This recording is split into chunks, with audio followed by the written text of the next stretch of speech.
नमस्कार, नमो नारायण। गीता दैनिक दैनिक के अंदर आज हम 170वें दिन यानी 170th डे पे प्रवेश कर चुके हैं और आज के जो श्लोक हैं वो 8वें अध्याय के 70वां और 18वां श्लोक है और अष्टमो अध्याय का नाम है अक्षर ब्रह्म योगो नाम है। तो 70वां और 18वां अध्याय श्लोक पढ़ते हैं। सहस्त्रयुग पर्यंतम महर्यद् ब्रह्मणो विदु रात्रिं युग सहस्रांतां देहोरात्रविदो जनाः अव्यक्ताद्व्यक्तयः सर्वाः प्रभवन्त्यः रागमे रात्रायागमे प्रलीयन्ते तत्रैवाव्यक्तसंज्ञके।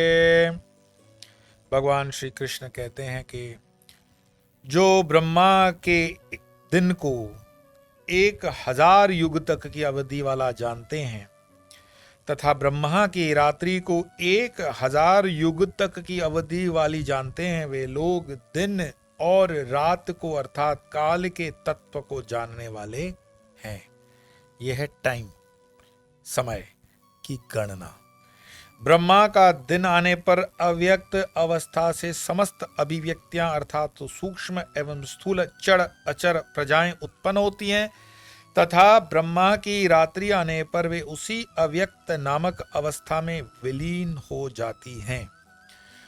बहुत ही महत्वपूर्ण श्लोक हैं जिसको टाइमलेसनेस समझनी हो या टाइम समझना हो या समयातीत इनको समझना हो। तो जो वस्तु अभाव से उत्पन्न होती है वह वास्तव में होती नहीं। कैसे समझोगे? जो अभाव से उत्पन्न होती है वह वास्तव में होती नहीं। तो मैं कहूं आपको कि अंधेरा है तो उसको लाओ। कहीं पे अंधेरे नाम की कोई चीज है कि जाओ मार्केट में बोलो 1 किलो अंधेरा दो। अच्छा, घर में आ जाओ, आप बोलो आप घर में अंधेरा लाओ। नहीं, अंधेरा उसका डेफिनेशन आएगा रोशनी का अभाव ही अंधेरा है। तो यहां पर बताया कि जो वस्तु अभाव से उत्पन्न होती है उसका वास्तविकता में अस्तित्व नहीं होता है। तो अंधेरे का कोई अस्तित्व नहीं है, रोशनी का अस्तित्व है। क्योंकि दिया प्रज्वलित करके आप रोशनी ला सकते हो, एलईडी बल्ब जला करके रोशनी ला सकते हो, कार की हेडलाइट चालू करके आप रोशनी ला सकते हो, लेकिन दुनिया में ऐसी कोई सिस्टम नहीं है कि आप अंधेरे को ला सकते हो। अंधेरे का कोई ऐसा पैकेज नहीं है कि अंधेरे का बटन ऑन करो अंधेरा आएगा। नहीं, आप बोलोगे तो फिर थिएटर में हम जाते हैं, सिनेमा घरों में कैसे अंधेरा कर देते हैं? रोशनी का अभाव, दरवाजा बंद कर दिया, लाइट बंद कर दी, रोशनी का अभाव, अंधेरा। अंधेरे का अपने आप में कोई अस्तित्व नहीं है और मैं उसमें अपनी तरफ से जोड़ रहा हूं। अगर गलत हूं तो उसमें आप कमेंट कर लें।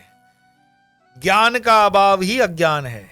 कोई जीव अज्ञानी नहीं होता, सारे जीव ज्ञान से पैदा होते हैं, सारे जीव ज्ञानी हैं क्योंकि हम ज्ञान की संतान है। अमृतस्य पुत्रः, हम ज्ञान की संतान है, हम अज्ञानी कैसे हो सकते? लेकिन ज्ञान का अभाव अज्ञान है।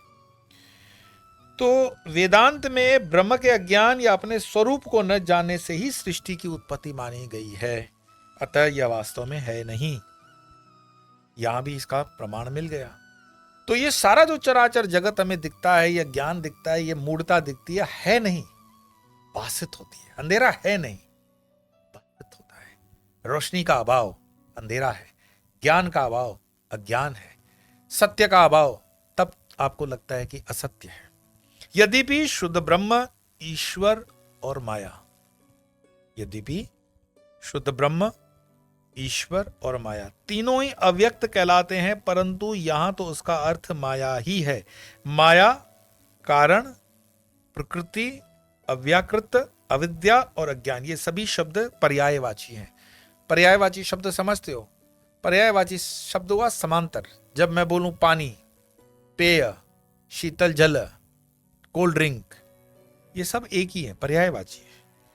तो ये भाव को लेकर के हम गीता पाठ में आगे तो चले जाते हैं, लेकिन जिस चीज को मुख्य हम बात कर रहे हैं वो ये है कि सहस्त्र युग पर्यंतम अर्यद ब्रह्मणो विदु रात्रि युग सहस्त्राम ते हो रात्र विदोजना। मैं कुछ दिन पहले ही किसी से बात कर रहा था तो 84 लाख हम श्लोक ये करके आए हैं, 84 लाख योनियां हैं, 84 लाख नरक हैं। गरुड़ पुराण के मेरे स्वामी यो धर्म चैनल पे नहीं, स्वामी यो वाले चैनल पर जो गरुड़ पुराण है उसको आप देखेंगे तो 84 लाख योनियां हैं, 84 लाख नरक है। तो ये यातनाएं कैसे हमें मिलती है नरक की, कैसे फील होता है ये नरक? शरीर तो मर गया, उसको जला दिया पंच महाभूतों में, तो फिर गरुड़ पुराण के अनुसार यातना जो दी जाती है वो किसको यातना दी जा रही है? कौन है वो जो लिखा हुआ है कि भाई अग्नि में जला रहा है, कि तेल में तला जा रहा है? अरे ये कोई बजिए बजिए की बात थोड़ी चल रही है। तो उसको साइंटिफिकली समझोगे। जैसे अभी बरसात की मौसम है, तो पहली बरसात के अंदर खासकर हमारे विस्तार में, जैसे मैंने कहा बंबई और गुजरात के, जमीन में चींटियां अपने अंडे देती हैं और पहली फुहार के अंदर वो अंडे शाम को पंखों के साथ चींटियां निकलती हैं और वो चींटियां उड़ उड़ करके लाइट के जो एलईडी बल्ब्स वगैरह होते हैं वहां पर जमा होती हैं। उनका जीवन मात्र और मात्र एक रात का होता है। उस एक रात के अंदर वो जितनी फरफराती हैं, प्रकाश के आगे जाती हैं, सुबह तक उनके प्राण पखेरु उड़ जाते हैं। फिर हम देखते हैं अगले दिन उसको खाने के लिए छिपकलियां और दूसरे पंछी, बुलबुल वगैरह आ जाती हैं, उसको खा जाती है। वो प्रोटीन का साइकिल है साइंस के, विज्ञान की भाषा में। लेकिन अगर उस पंख वाली चींटी की प्रताड़ना को महसूस करो तो उसका लाइफ स्पान क्या है, उसका जीवन काल क्या है? एक संध्या। वो उसकी एक संध्या उसके जीवन के 100 साल की संध्या है। वो 100 साल का समझो उसका जीवन है, लेकिन हमारे लिए वो मात्र एक शाम है। हम सोचेंगे एक शाम के अंदर वो पैदा हुई, एक ही शाम में चली गई, लेकिन उसके शरीर में, उसकी परिस्थितियों में उसके लिए वो 100 साल है। तो कितनी प्रताड़ना हुई उसके लिए? 100 साल की।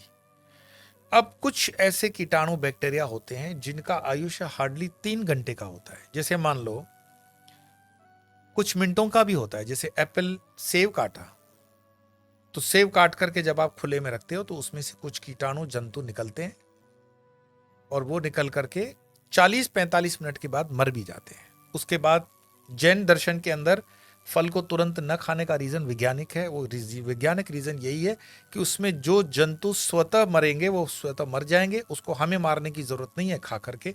इसीलिए जैन फ्रूट काट के 40-45 मिनट के बाद खाते हैं, ये वैज्ञानिक है। लेकिन कुछ चीजों को आप 45 मिनट के बाद खाओगे, जैसे आइसक्रीम गल जाएगी, फिर आइसक्रीम थोड़ी रही, ठंडा पानी पी लो दूध का, उसको आप नहीं कर सकते हो।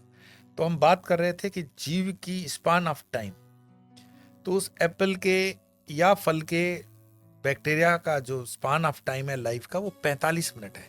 वो 45 मिनट हमारे लिए है, लेकिन उस बैक्टीरिया के लिए वो 100 साल का यातना हो गया। और ऐसे वो अनंत बार पैदा होगा, अनंत बार मरेगा, तो कितने हजारों सालों की यातना हुई कि नहीं हुई? तो आप जब अपने पुराणों में पढ़ते हो कि इसको 1000 साल की यातना, कि 500 साल की यातना, कि 100 साल की यातना, इतने नरकों की यातना, वो span of time and space की बात समझोगे, इसको वैज्ञानिक तरीके से समझोगे तो समझ में आ जाएगा।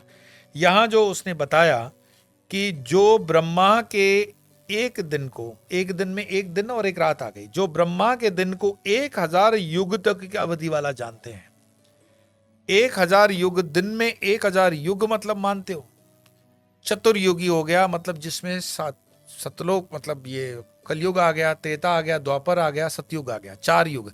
ऐसे 4 युग की एक युग की कड़ी हुई, और ऐसे हजार युग तक की अवधि वाला जानते हैं। और वही 1000 युग फिर रात को भी होंगे। ये ब्रह्मा का एक दिन हुआ।